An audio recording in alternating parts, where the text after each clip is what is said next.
हुए ने सारे सारिया जो एडमिनिस्ट्रेशन वालों कवायद की गई इलैक्शन की प्रक्रिया सही तरीके नाल चलाने वास्ते, चाहे वो रोल बनाना होए, उहदे विच सफाई करनी होए, असी होर जागरूकता वास्ते जिहड़ियां स्वीप एक्टिविटीज़ करनियां होण, वोटर्स की खास जिहड़ी कैटेगरीज से फोकस करना होए, चाहे वो दिव्यांग होण, चाहे वो 80+ होण। सिमिलरली पहले भी गल की सी और असी काफ़ी कोशिश की, लेकिन असी एक होमलैस वोटर भी एनरोल कर सके, जिहड़ी मेरा नहीं ख्याल होर जिलियां दे विच भी होमलैस वोटर्स मतलब एनरोल होए ने। साडे जिहड़े BLOs ने उन्होंने इन्नी सर्द रुत दे विच जाके कोशिश की, असी उन्होंने कि वोट बनया होए, अगर तो असी नहीं फिर असी उन्होंने सिर्फ कंबल दिते, लेकिन जिहड़े 1-2 लोगों के वोट नहीं सी, उस चों एक व्यक्ति ने वोट बनवाया। सो मैं तुहानूं ये भी सद्दा देंगी कि तुसी होमलैस वोटर की भी कोई स्टोरी करो, क्योंकि जमहूरीयत का मतलब तुसी मेरे तो शायद बेहतर जानते हो कि हर इंसान जो इत्थे इस देश का वासी है और 18 साल तो ऊपर है, कि उसका हक है कि उसका वोट बने। सो अगर उस कोल होर सुविधावां नहीं हैगियां, पर फिर भी उसनूं देश का एक नागरिक होने का एहसास बहुत डूंगा हो सकता है अगर वो वोट की वरतों कर सके। सो मैं चाहांगी तुसीं उस स्टोरी जरूर करो। सो मैं थोड़ा जिहा विलंब कर रही है क्योंकि SSP मैडम भी आ रहे हैं, बट असी शुरू भी कर सकते हैं ताकि सब का ही टाइम बहुत प्रेशियस है कि आप एक शॉर्ट जी ये वीडियो आप मीटिंग करनी है। मैनू ये पॉइंट्स दिते गए ने और ये कहा गया कि असी जो भी वधिया उपराले किते कुछ उस बारे तुहानूं दसे। मेरा ख्याल तुहानूं सारिआं नूं ही इस बारे अच्छी तरह इल्म है और असी लगातार दसदे रहे हैं। लेटेस्ट भी जिहड़ियां मैं हुण पिछे तो शुरू करती हैगियां तां असी कल ही जिहड़े जिथे क्रैश आंगनवाड़ी सेंटर्स ने उत्थे बीबियां ने जिन्हां ने वोट पाण आना है या जिन्हां दी ड्यूटी लगी है वो अपने बच्चों नूं उत्थे क्रैश विच छड्ड सकते हैं, उत्थे उन्हां वास्ते सारा प्रबंध किया गया और जिहड़े साडे आंगनवाड़ी वर्कर होणगे उन्हां नूं उहदा मेहताना भी दिता जाएगा। सो कल असी एक ये उपराला किया है, उस दे बिना बच्चों नूं डेमोक्रेसी नाल जोड़न वास्ते अते नाल ही कि वो पेरेंट्स नूं भी बच्चों की गल हर कोई सुनता है, तो बच्चों नूं प्लेज लैटर्स दिते गए हैं कि पेरेंट्स तो लिखवा के लियाणगे कि हाँ जी हाँ जी साडा वोट बनया होया ते असी साडे पेरेंट्स जिहड़ा दा वोट बनया घर के लोगों का वो वोट पाण जरूर जाएंगे। वैसे होंदी है उस तरह के भी कुछ उपराले किए जा रहे हैं। उस तो बिना लोगों नूं एक चंगा एक्सपीरियंस होए वोट पाण दा, उस करके जिहड़े 80+ ने जिहड़े दिव्यांग ने उन्हां वास्ते पिक अप एंड ड्रॉप की फैसिलिटी भी है।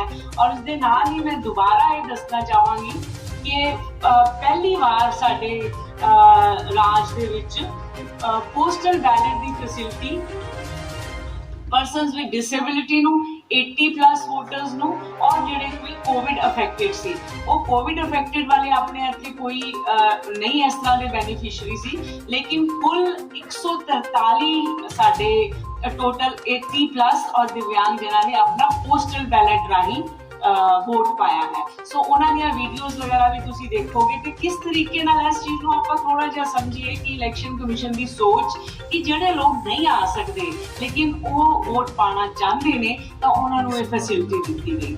सो ये सारी प्रक्रिया मुकम्मल हो चुकी है और उहदे विच कंप्लीट पारदर्शिता है। उहदे विच नाल पोलिंग के 2 जने, माइक्रो ऑब्जर्वर, पुलिस का बंदा, वीडियोग्राफर और पूरा उत्थे एक तरह का उन्होंने घर विच पोलिंग बूथ बनाने वाली उस तरह की स्थिति की गई। सो ये साडे जिले में संपन्न हो गया बहुत अच्छी तरह। साडे सारे जिहड़े बूथ हैगे ने टोटल उत्थे सारियां बेसिक फैसिलिटीज़ ने, उन्हां विचों 10 बूथ ने जिहड़े कि मॉडल पोलिंग बूथ ने जिथे कि होर भी उन्हां नूं सजाया गया है, बेसिकली दिख अच्छी की गई है ते नाल ही वॉलंटियर्स ने BLOs ने ये कोशिश की है कि उत्थे वोटिंग भी ज़्यादा तो ज़्यादा हो सके। सो इस तरीके नाल 2 बूथ है जिहड़ी सारी ही औरतां ही मैनेज करनगियां और एक बूथ ऐसा है जिहड़ा कंप्लीटली पर्सनस विद डिसेबिलिटी वाले लोग मैनेज करेंगे। इस ਤੋਂ ਬਿਨਾਂ ਤੁਸੀਂ ਦੇਖਿਆ ਹੋਏਗਾ ਕਿ ਪੂਰੇ ਸ਼ਹਿਰ ਦੇ ਵਿੱਚ ਇੱਕ ਮਾਹੌਲ ਕ੍ਰੀਏਟ ਕੀਤਾ ਗਿਆ ਹੈ। ਹਰ ਜਗ੍ਹਾ ਤੇ ਅਸੀਂ ਇਹ ਮੈਸੇਜ ਦੇਣ ਦੀ ਕੋਸ਼ਿਸ਼ ਕੀਤੀ ਹੈ ਕਿ ਲੋਕ ਭੁੱਲਣ ਨਾ ਕਿ 20 ਤਰੀਕ ਨੂੰ ਉਹਨਾਂ ਨੇ ਵੋਟ ਪਾਣਾ ਹੈਗਾ। ਡੀਸੀ ਆਫਿਸ ਤੇ ਵਿੱਚ ਵੀ ਥੋੜਾ ਜਿਹਾ ਇਲੈਕਸ਼ਨ ਥੀਮ ਤੇ ਅਸੀਂ ਥੋੜੀ ਸਜਾਵਟ ਕੀਤੀ ਹੈਗੀ।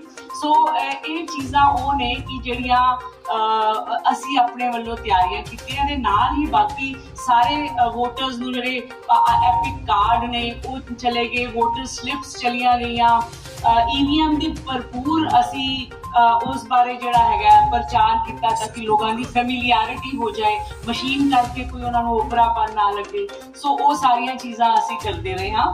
ਔਰ ਬਾਕੀ ਇਸ ਤੋਂ ਬਿਨਾਂ ਜਿੰਨੀਆਂ ਵੀ ਇਲੈਕਸ਼ਨ ਕਮਿਸ਼ਨ ਦੀਆਂ ਇੰਸਟਰਕਸ਼ਨ ਦੇ ਹਿਸਾਬ ਨਾਲ ਹੁੰਦਾ ਹੈ, ਕਿਉਂਕਿ ਬਹੁਤ ਭਾਰੀ ਪ੍ਰਕਿਰਿਆ ਹੈ, BLOs ਨੂੰ ਵੀ ਬਹੁਤ ਕੰਮ ਦਿੱਤੇ ਗਏ, ਕੋਸ਼ਿਸ਼ ਕੀਤੀ ਗਈ ਕਿ ਜ਼ਿਆਦਾ ਤੋਂ ਜ਼ਿਆਦਾ ਲੋਕ ਸਾਡੇ ਵੋਟਰ ਬਣ ਸਕਣ। ਐਡਮਿਨਿਸਟ੍ਰੇਸ਼ਨ, ਪੁਲਿਸ ਐਡਮਿਨਿਸਟ੍ਰੇਸ਼ਨ ਅਸੀਂ ਬਿਲਕੁਲ ਇੱਕ ਸੋਹਣੀ ਟੀਮ ਜਿਸ ਤਰ੍ਹਾਂ ਹੁੰਦੀ ਹੈ ਔਰ ਫੁੱਲ ਅੰਡਰਸਟੈਂਡਿੰਗ ਦੇ ਨਾਲ ਤੁਸੀਂ ਦੇਖਿਆ ਹੋਣਾ ਹੈ ਕਿ ਜੋ ਵੀ ਕੰਪਲੇਂਟਸ ਵਗੈਰਾ ਆਈਆਂ ਅਸੀਂ ਉਹਨਾਂ ਨੂੰ ਬਿਲਕੁਲ ਆਬਜੈਕਟਿਵਲੀ ਇੱਕ ਲੈਵਲ ਪਲੇਇੰਗ ਫੀਲਡ ਦੇਣ ਦੀ ਕੋਸ਼ਿਸ਼ ਕੀਤੀ ਹੈਗੀ ਹੈ।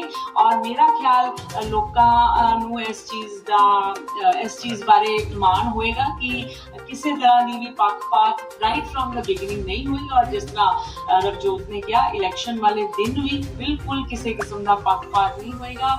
ਸਾਰੀ ਇਲੈਕਸ਼ਨ ਮਸ਼ੀਨਰੀ ਨੂੰ ਇਸ ਬਾਰੇ ਬਾਰ-ਬਾਰ ਟ੍ਰੇਨਿੰਗ, ਬਾਰ-ਬਾਰ ਉਹਨਾਂ ਦੀ ਓਰੀਐਂਟੇਸ਼ਨ ਪੁਲਿਸ ਦੀ ਵੀ। ਸੋ ਜਿਸ ਤਰ੍ਹਾਂ ਹੁਣ ਅੱਜ ਲਾਸਟ ਡੇ ਹੈ, ਕੱਲ ਇਲੈਕਸ਼ਨ ਹੈ ਔਰ ਇਸ ਵਕਤ ਅਸੀਂ ਸਾਰੇ ਦੌਰਾ ਕਰਦੇ ਰਹੇ ਹਾਂ ਜਿਹੜੇ ਆਪਣੇ ਸਟਰੋਂਗ ਰੂਮਸ ਨੇ ਜਿੱਥੇ ਪਾਰਟੀਜ਼, ਸਾਰੀਆਂ ਪੋਲਿੰਗ ਪਾਰਟੀਜ਼ ਇਕੱਠੀਆਂ ਹੋ ਕੇ ਤੇ ਉਹਨਾਂ ਨੂੰ ਜਿਹੜੀਆਂ ਉਹਨਾਂ ਦੀਆਂ ਅਪੁਆਇੰਟਮੈਂਟਸ, ਉਹਨਾਂ ਨੂੰ ਕਿੱਥੇ ਜਾਣਾ ਹੈ, ਨਾਲ ਸਾਰਾ ਸਮਾਨ ਉਹ ਦੇ ਕੇ ਔਰ ਆਲਮੋਸਟ ਇਸ ਵਕਤ ਉਹ ਰਵਾਨਾ ਹੋ ਰਹੇ ਨੇ। ਔਰ ਜਿਵੇਂ ਮੈਂ ਪਹਿਲੇ ਵੀ ਦੱਸਿਆ ਕਿ ਉਹਨਾਂ ਦੀ ਖਾਣ ਪੀਣ ਦਾ, ਰਹਿਣ ਦਾ, ਇਹ ਸਾਰੇ ਇੰਤਜ਼ਾਮਾਤ ਅਸੀਂ ਕੋਸ਼ਿਸ਼ ਕੀਤੀ ਹੈ ਕਿ ਕਿਸੇ ਨੂੰ ਬਿਲਕੁਲ ਕਿਸੇ ਕਿਸਮ ਦੀ ਪਰੇਸ਼ਾਨੀ ਨਾ ਹੋਵੇ, ਕੋਈ ਸਵਾਲ ਹੋ। ਸੈਂਸਿਟਿਵ ਨਹੀਂ ਹੈਗਾ ਜੀ, ਇਹਨੂੰ ਵਲਨਰੇਬਲ ਜਾਂ ਕ੍ਰਿਟੀਕਲ ਇਹਨੂੰ ਕੈਟੇਗਰਾਈਜ਼ ਕੀਤਾ ਗਿਆ ਹੈਗਾ ਤੇ ਬਿਲਕੁਲ ਹੈਗਾ ਜੀ। ਇਹਦੀ ਵਲਨਰੇਬਿਲਿਟੀ ਐਂਡ ਕ੍ਰਿਟੀਕਲ ਦੇ ਮੁਤਾਬਕ ਇਹਦੀ ਫੋਰਸਡ ਡਿਸਟ੍ਰੀਬਿਊਸ਼ਨ ਹੈ ਜਿਹੜੀ ਉਸ ਤਰੀਕੇ ਨਾਲ 81 ਜਿਹੜੇ ਹੈਗੇ ਸਾਡੇ ਉਹਨਾਂ ਨੂੰ ਅਸੀਂ ਵਲਨਰੇਬਲ ਡਿਕਲੇਅਰ ਕੀਤਾ ਸੀ ਤੇ ਇਹਨਾਂ ਦੀ ਡਿਪਲੋਇਮੈਂਟ ਉਸ ਹਿਸਾਬ ਨਾਲ ਹੋਈ। ਡਿਪਲੋਇਮੈਂਟ ਚਾਰਟ ਹੈ ਜਿਹੜਾ ਮੇਰੇ ਵੱਲੋਂ, DC ਮੈਮ ਵੱਲੋਂ, ਪੁਲਿਸ ਅਬਜ਼ਰਵਰਸ ਨੂੰ ਸਾਰਿਆਂ ਵੱਲੋਂ ਅਪਰੂਵ ਕੀਤਾ ਗਿਆ। ऐसा नहीं है जी, ये सारी जी हैगी है ये पूरा पब्लिक डोमेन ਦੇ ਵਿੱਚ ਹੈਗਾ। ਇਹਦਾ ਇੱਕ ਬੜਾ ਆਬਜੈਕਟਿਵ ਕ੍ਰਾਈਟੇਰੀਆ ਹੈ। ਅਮਰਗੜ੍ਹ ਵੀ ਹੈਗੇ ਨੇ ਤੇ ਮਲੇਰਕੋਟਲਾ 88 ਮਲੇਰਕੋਟਲਾ ਨੇ 44 ਅਮਰਗੜ੍ਹ, ਟੋਟਲ 132 ਨੇ। Thank you. ਤੁਸੀਂ ਗੱਲ ਕੀਤੀ ਹੈ ਜਿਹੜੇ ਹੈਂਡੀਕੈਪਡ ਲੋਕ ਨੇ ਉਹਨਾਂ ਬਾਰੇ ਤੇ ਇੱਕ ਜਿਹੜੇ ਬਜ਼ੁਰਗ ਲੋਕ ਨੇ ਬੇਸ਼ੱਕ ਚੋਣ ਕਮਿਸ਼ਨ ਨੇ ਕਿਹਾ ਕਿ ਉਹਨਾਂ ਦੀ ਵੋਟ ਉਹਨਾਂ ਦੇ ਘਰ ਜਾ ਕੇ ਵੀ ਪਵਾਈ ਜਾ ਸਕਦੀ ਹੈ, ਲੇਕਿਨ ਅਗਰ ਉਹ ਪੋਲਿੰਗ ਬੂਥ ਦੇ ਆਉਣਾ ਚਾਹੁੰਦੇ ਨੇ ਜਾਂ ਵਿਕਲਾਂਗ ਲੋਕ ਨੇ ਉਹਨਾਂ ਲਈ ਚੋਣ ਕਮਿਸ਼ਨ ਦਾ ਕੀ ਇੰਤਜ਼ਾਮ? ਬਹੁਤ ਅੱਛਾ ਹੈ, ਇਸ ਦਾ ਹੋਰ ਕਲੈਰੀਫਾਈ ਹੋ ਜਾਏਗਾ। ਇਹ ਇੱਕ ਪ੍ਰੋਸੈਸ ਕੀਤਾ ਗਿਆ ਸੀ ਪਹਿਲੇ, ਉਹਨਾਂ ਦੀ ਆਪਸ਼ਨ ਲਈ ਗਈ ਸੀਗੀ ਕਿ ਤੁਸੀਂ ਆਪਣੇ ਘਰ ਪਾਣਾ ਚਾਹੋਗੇ ਕਿ ਪੋਲਿੰਗ ਬੂਥ ਤੇ ਪਾਣਾ ਚਾਹੋਗੇ। ਸੋ ਘਰ ਪਾਉਣ ਵਾਸਤੇ ਜਿੰਨੇ ਲੋਕਾਂ ਨੇ ਆਪਣੀ ਸਹਿਮਤੀ ਦਿੱਤੀ ਉਹਨਾਂ ਵਾਸਤੇ ਅਰੇਂਜਮੈਂਟ ਕਰਕੇ ਟੀਮਾਂ ਗਈਆਂ ਔਰ ਉਹ ਪ੍ਰੋਸੈਸ ਮੁਕੰਮਲ ਹੋ ਗਿਆ। ਪਰ ਜੇ ਕਿਸੇ ਨੇ ਕਹਿ ਦਿੱਤਾ ਕਿ ਮੈਂ ਘਰ ਵੋਟ ਪਾਣਾ ਚਾਹਨਾ ਤਾਂ ਫਿਰ ਉਹਦੀ ਉਹ ਆਪਸ਼ਨ ਹੀ ਰਹਿ ਜਾਣੀ ਹੈ। ਪਰ ਇੱਥੇ ਇਸ ਤਰ੍ਹਾਂ ਹੋਇਆ ਨਹੀਂ ਕਿ ਉਹ ਫਿਰ ਕੋਈ ਪੋਲਿੰਗ ਬੂਥ ਤੇ ਉਹਨੂੰ ਅਲਾਉ ਨਹੀਂ ਕੀਤਾ ਜਾਏਗਾ ਕਿਉਂਕਿ ਉਹ ਮਾਰਕ ਕਰਦਾ ਹੈ। ਬਟ ਆਪਣੇ ਡਿਸਟ੍ਰਿਕਟ 'ਚ ਐਸੀ ਕੋਈ ਦਿੱਕਤ ਨਹੀਂ ਕਿਉਂਕਿ ਜਿੰਨੇ ਲੋਕਾਂ ਨੇ ਆਪਟ ਕੀਤਾ ਸੀ ਉਹਨਾਂ ਵਿੱਚੋਂ ਐਕਸੈਪਟ ਜਿਹੜੀਆਂ ਡੈਥਸ ਹੋ ਗਈਆਂ ਇਸ ਦੌਰਾਨ ਬਾਕੀ ਸਭ ਦਾ ਵੋਟ ਪੈ ਚੁੱਕਾ। ਨਹੀਂ ਜੋ ਹੈਂਡੀਕੈਪਡ ਹੈ, ਹੈਂਡੀਕੈਪ ਵੀ ਤੇ 80+ ਵੀ ਜਿਹੜੇ ਬੂਥ ਤੇ ਜਾਣ ਵਾਸਤੇ ਜਿਨ੍ਹਾਂ ਨੇ ਆਪਣਾ ਇਹ ਆਪਸ਼ਨ ਨਹੀਂ ਲਿਆ ਕਿ ਘਰ ਪਾਣਾ ਹੋਵੇ ਹੈ ਨਾ, ਉਹਨਾਂ ਨੂੰ ਬੂਥ ਤੇ ਜਾਣ ਵਾਸਤੇ pick and drop the facility ਹੈ। ਉੱਥੇ ਵੀਲ ਚੇਅਰਸ ਵੀ ਰੱਖੀਆਂ ਨੇ, ਉੱਥੇ ਉਹਨਾਂ ਨੂੰ ਤਰਜੀਹ ਵੀ ਦਿੱਤੀ ਜਾਏਗੀ ਔਰ ਬਾਕੀ ਸਾਰੇ। ਮੈਮ ਮੇਰਾ ਸਵਾਲ ਇਹ ਹੈ ਵੀ ਮਤਲਬ ਉਹਨਾਂ ਨੂੰ ਘਰ ਤੋਂ ਲੈ ਕੇ ਆਉਣ ਲਈ ਪ੍ਰਸ਼ਾਸਨ ਵੱਲੋਂ ਕੁਝ ਹੈ? ਹਾਂਜੀ ਪਿਕ ਐਂਡ ਡ੍ਰੌਪ ਫੈਸਿਲਿਟੀ ਦਾ ਕਿਹਦੇ ਨਾਲ ਰਾਬਤਾ ਕੀਤਾ ਜਾਊਗਾ? ਉਹ ਸਾਰੀ ਚੀਜ਼ ਜਿਹੜੇ ਸੁਪਰਵਾਈਜ਼ਰਸ ਨੇ ਉਹਨਾਂ ਨੂੰ ਹਿਦਾਇਤ ਕਰ ਦਿੱਤੀ ਗਈ ਹੈ। ਅਸੀਂ ਇਹਨੂੰ ਹੋਰ ਪਬਲਿਸਾਈਜ਼ ਵੀ ਕਰਾ ਦਿੰਦੇ ਹਾਂ ਜੀ। ਮੈਡਮ ਜਿਵੇਂ ਤੁਹਾਡੇ ਵੱਲੋਂ ਕਈ ਪਰਚੇ ਦਿੱਤੇ ਗਏ ਨੇ, ਜਿਵੇਂ ਰੈਲੀਜ਼ ਦੇ ਵਿੱਚ ਵੀ ਕੋਵਿਡ ਦੇ ਉਲੰਘਣਾ ਦੇ ਵੀ ਦਿੱਤੇ ਗਏ ਨੇ ਤੇ ਗਲਤ ਤਰੀਕੇ ਨਾਲ ਰੈਲੀਆਂ ਕਰਨ ਦੇ ਵੀ ਦਿੱਤੇ ਗਏ ਨੇ, ਲੇਕਿਨ ਜਿਹੜੇ ਜ਼ਿਆਦਾਤਰ ਪਰਚੇ ਨੇ ਉਹ ਦੋ ਅਗਿਆਤ ਵਿਅਕਤੀਆਂ ਦੇ ਖਿਲਾਫ ਦਿੱਤੇ ਗਏ, ਦੋ ਅਨਨੋਨ ਪਰਸਨ। ਜਿਵੇਂ ਤੁਹਾਡੀ ਜਿਹੜੀ ਚੰਨੀ ਸਾਹਿਬ ਦੀ ਰੈਲੀ ਹੋਈ ਸੀ ਉਹ ਵੀ ਜਿਹੜਾ ਪਰਚਾ ਦੋ ਅਗਿਆਤ ਵਿਅਕਤੀਆਂ ਦੇ ਖਿਲਾਫ ਦਰਜ ਕੀਤਾ ਗਿਆ। ਤੇ ਇਹਦਾ ਕੀ ਕਾਰਨ ਹੈ ਮੈਡਮ, ਤੇ ਇਹਦੇ ਵਿੱਚ ਕੀ ਫਰਦਰ ਇਹਦੇ ਵਿੱਚ ਕੀ ਹੋਊਗਾ? ਦੇਖੋ ਜੀ, ਇਹ ਮੈਨੂੰ ਚੰਨੀ ਸਾਹਿਬ ਜਿਹੜਾ ਤੁਸੀਂ ਕਹਿ ਰਹੇ ਹੋ ਉਹ ਮੈਨੂੰ ਉਹਦੇ ਬਾਰੇ ਨੌਲੇਜ ਨਹੀਂ ਹੈ। ਜੋ ਸਾਡੇ ਪਰਚੇ ਦਰਜ ਹੋਏ ਨੇ ਉਹਦੇ ਬਾਰੇ ਦੱਸ ਸਕਦੀ ਹੈ ਕਿ ਮੋਸਟਲੀ ਪਰਚੇ FST ਦੀ ਰਿਪੋਰਟ ਤੇ ਹੋਏ ਨੇ, ਤੇ ਪੁਲਿਸ ਇਨਵੈਸਟੀਗੇਸ਼ਨ ਦੇ ਵਿੱਚ ਹਮੇਸ਼ਾ ਇਹੀ ਕੋਸ਼ਿਸ਼ ਕੀਤੀ ਜਾਂਦੀ ਹੈ ਕਿ ਉਹਨੂੰ ਆਈਡੈਂਟੀਫਾਈ ਕੀਤਾ ਜਾਏ ਤੇ ਇਨਵੈਸਟੀਗੇਸ਼ਨ ਕਰਕੇ ਜਾਂ ਤਾਂ ਉਹਦਾ ਚਲਾਨ ਬਣਦਾ ਹੁੰਦਾ ਹੈ, ਜਾਂ ਜੇ ਉਹ ਚਲਾਨ ਨਹੀਂ ਬਣਦਾ, ਐਵੀਡੈਂਸ ਨਹੀਂ ਇਕੱਠਾ ਹੁੰਦਾ, ਤਾਂ ਉਹਨੂੰ ਕੈਂਸਲ ਕੀਤਾ ਜਾਂਦਾ। ਤੇ ਡੀਸੀ ਮੈਮ ਜੋ ਜਿਹੜੇ ਮਲੇਰਕੋਟਲਾ ਪੁਲਿਸ ਨੇ ਪਰਚੇ ਦਿੱਤੇ ਹੈ ਜੀ, ਹਾਂਜੀ ਦੱਸੋ। ਜਿਵੇਂ ਮਲੇਰਕੋਟਲਾ ਪੁਲਿਸ ਨੇ ਜੋ ਪਰਚੇ ਦਿੱਤੇ ਹਨ, ਜਿਵੇਂ ਤੁਹਾਡੇ ਇੰਸਟਰਕਸ਼ਨਸ ਦੇ ਉੱਤੇ ਦਿੱਤੇ ਹਨ, ਇਲੈਕਸ਼ਨ ਕਮਿਸ਼ਨ ਦੀ ਇੰਸਟਰਕਸ਼ਨ ਤੇ ਦਿੱਤੇ ਹਨ, ਉਹ ਜ਼ਿਆਦਾਤਰ ਪਰਚੇ ਦੋ ਅਨਨੋਨ ਪਰਸਨ ਦੇ ਨਹੀਂ ਖਿਲਾਫ। ਜੀ, ਮੈਂ ਤੁਹਾਨੂੰ ਇੱਥੇ ਕਰੈਕਟ ਕਰ ਰਹੀ ਹਾਂ, ਉਹ ਇੰਸਟਰਕਸ਼ਨਸ ਤੇ ਨਹੀਂ ਹੁੰਦੇ ਜੀ। FST ਜਿਹੜੀ ਫਲਾਈਂਗ ਸਕੁਆਡ ਟੀਮ ਹੈ, ਜਿਹਨੂੰ ਇੱਕ ਮੈਜਿਸਟ੍ਰੇਟ ਹੈਡ ਕਰਦਾ, ਜੋ ਮੌਕੇ ਦਾ ਜਾਇਜ਼ਾ ਲੈ ਕੇ ਇੱਕ ਮੁੱਢਲੇ ਤੌਰ ਤੇ ਬਿਆਨ ਦੇ ਕੇ ਉਹਤੇ ਜੋ ਵਾਇਲੇਸ਼ਨ ਹੁੰਦੀ ਹੈ ਉਹਤੇ ਪਰਚਾ ਦਰਜ ਕੀਤਾ ਜਾਂਦਾ ਹੈ। ਜੇ ਤੁਹਾਡਾ ਕੋਈ ਸਪੈਸੀਫਿਕ ਇਹਦੇ ਬਾਰੇ ਕੁਐਸਚਨ ਹੈਗਾ ਹੈ, ਕਿਸੇ ਸਪੈਸੀਫਿਕ ਪਰਚੇ ਬਾਰੇ, ਤਾਂ ਤੁਸੀਂ ਮੈਨੂੰ ਪੁੱਛ ਸਕਦੇ ਨੋ ਹੋ। ਮੈਮ, ਚਲੋ ਆਈ ਥਿੰਕ ਆਪਾਂ ਨਾ ਤੁਹਾਡਾ ਕੁਐਸਚਨ ਅਗਰ ਕੋਈ ਜ਼ਿਆਦਾ ਲੰਬਾ ਹੈ, ਆਪਾਂ ਵੀ just want to take 2-3 questions and ਕਿਉਂਕਿ ਇਸ ਟਾਈਮ ਸਾਨੂੰ ਫੀਲਡ ਵਿੱਚ ਹੋਣਾ ਹੈ। ਠੀਕ ਹੈ ਜੀ। ਹੈਲੋ,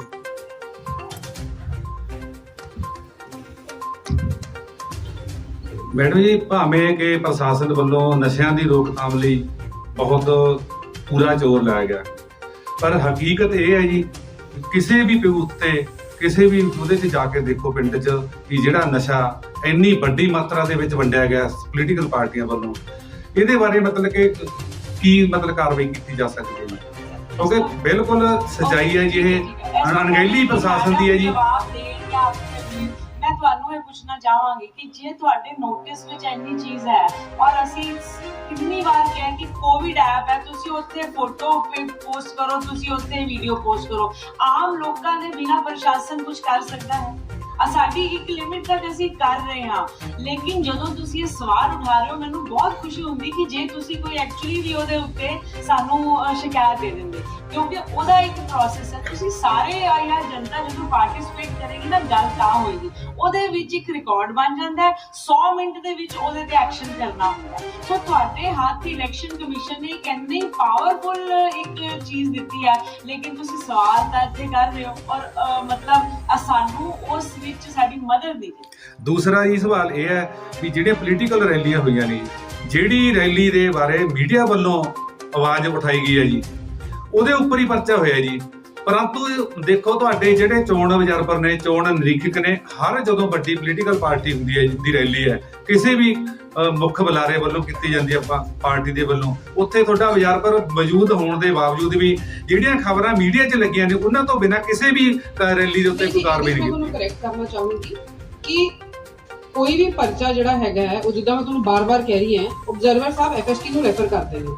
ਇਦਾਂ ਨਹੀਂ ਹੈਗਾ ਕਿ ਸਿਰਫ ਇੱਕੋ ਹੀ ਪੋਲੀਟੀਕਲ ਪਾਰਟੀ ਦੇ ਪਰਚੇ ਹੋਏ ਨੇ, ਵੱਖ-ਵੱਖ ਐਂਡ ਪਰਚਾ ਜੀ ਸਰਦਾਰ ਸਾਹਿਬ ਵਾਇਲੇਸ਼ਨ ਦਾ ਹੁੰਦਾ ਹੈ। ਰੈਲੀ ਕਰਨ ਦੀ ਕੋਈ ਪਰਚਾ ਨਹੀਂ ਹੁੰਦਾ। ਜੇ ਰੈਲੀ ਦੇ ਦੌਰਾਨ ਕੋਈ ਵਾਇਲੇਸ਼ਨ ਹੁੰਦੀ ਹੈ ਤਾਂ ਉਸ ਚੀਜ਼ ਦਾ ਪਰਚਾ ਨਹੀਂ, ਲਿਮਟ ਜਿਹੜੀ ਰੱਖੀ ਗਈ ਚੋਣ ਕਮਿਸ਼ਨ ਵੱਲੋਂ 1000 ਦੀ, ਇਹ ਸਾਰੀ ਚੀਜ਼ਾਂ ਤੇ ਜੀ ਹੁਣ ਮੇਰੀ ਇਹ ਬੇਨਤੀ ਹੈ ਬਾਰ-ਬਾਰ ਕਿ ਹੁਣ ਆਉਣ ਵਾਲੇ ਇਹਨਾਂ ਚੀਜ਼ਾਂ ਤੇ ਹਰ ਚੀਜ਼ ਕੀਤੀ ਗਈ ਹੈ, ਤੇ ਅਸੀਂ ਤੁਹਾਨੂੰ ਇਹ ਐਟ ਪ੍ਰੋਪਰ ਪਲੇਟਫਾਰਮ 'ਤੇ ਦੱਸ ਵੀ ਸਕਦੇ ਹਾਂ। ਪਰ ਹੁਣ ਸਾਰੇ ਅਸੀਂ ਜਿਹੜੇ ਲੋਕ ਹੈ, ਅਸੀਂ ਆਪਣੀ ਜਿਹੜੀ ਸਾਰੀ એનર્ਜੀ ਹੈ ਇਹ ਆਉਣ ਵਾਲੇ ਜਿਹੜਾ ਚੋਣ ਜਿਹੜਾ ਸਾਡਾ ਹੈਗਾ ਹੈ ਉਹਦੇ ਤੇ ਲਾਈਏ। ਜੇ ਉਹਦੇ ਬਾਰੇ ਕਿਸੇ ਦਾ ਕੋਈ ਸਵਾਲ ਹੈ, we will be happy to. So